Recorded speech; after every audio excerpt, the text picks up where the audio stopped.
இந்த நாளுக்கான ரேமா வார்த்தை சங்கீதம் 110:1. கர்த்தரின் ஆண்டவரை நோக்கி, நான் உம்முடைய சத்துருக்களை உமக்கு பாதப்படியாக்கி போடும் வரைக்கும் நீர் என்னுடைய வலது பாரசத்தில் உட்காரும் என்றார். இந்த சங்கீதத்தை அருமையான சங்கீதக்காரனாகிய தாவீது பாடுகிறார்.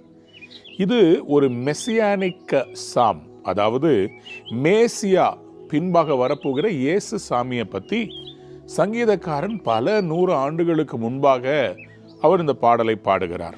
ஆண்டவராகிய இயேசு கிறிஸ்து இந்த பூமியிலே வந்து நன்மை செய்கிறவராய் சுற்றி திரிந்தார். ஆனாலும் அவரை சிலுவையிலே அறைகிறார்கள். அறைந்தது மக்களாய் இருந்தாலும் அவர் இந்த எண்ணத்தை உள்ளே தூண்டினது சத்துருவாகிய சாத்தான்.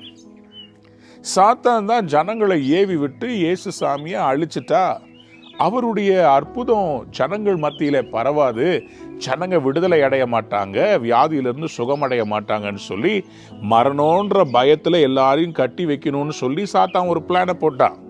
ஆனா ஆண்டவர் என்ன பண்ணாருன்னா, சிலுவையில இயேசு கிறிஸ்துவை அனுமதித்து அங்கே அவர் ஜீவனை கொடுக்கும்படி வைத்து மரணத்தின் அதிபதியாக பிசாசானவனை ஏசப்பாவுடைய காலுக்கு கீழே கொண்டு வந்துட்டார் பிதா. ஸோ சிலுவையில் அவர் ஏறுற அந்த பாடு அனுபவிக்கிற வரைக்கும் கொஞ்சம் டைம் பிசாசுக்கு கிடச்சிது. அதில் அவன் ஆட்டம் போட்டான் பாருங்க.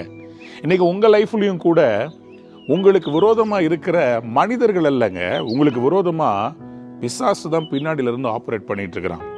ஆகவே ஆண்டவர் உங்களை பார்த்து சொல்கிறாரு, நீ வந்து என் வலது பரசத்தில் உட்கார்ப்பா, come and sit with me, என் கூட உட்காரு. தலைக்கு மேலே வெள்ளம் போயிடுச்சுனால இதுக்கு மேலே முடியாதுன்னு சொல்கிறல்ல, அதையெல்லாம் நான் உன் காலுக்கு கீழே கொண்டு வர்றேன். ஆனால் நீ ஒன்று பண்ணு, நீ பேங்காக லோனை தேடி ஓடாத. நீ இவங்க எனக்கு உதவி செய்வாங்க, அவங்க எனக்கு உதவி செய்வாங்கன்னு சொல்லி அடியாளையும் அரசியல்வாதிகளையும் பணபலம் இதையும் அதையும் தேடி ஓடாத. என் பக்கத்தில் வந்து என் கூட உட்காரு, நான் எல்லாத்தையும் பொறுப்பெடுக்கிறேன்.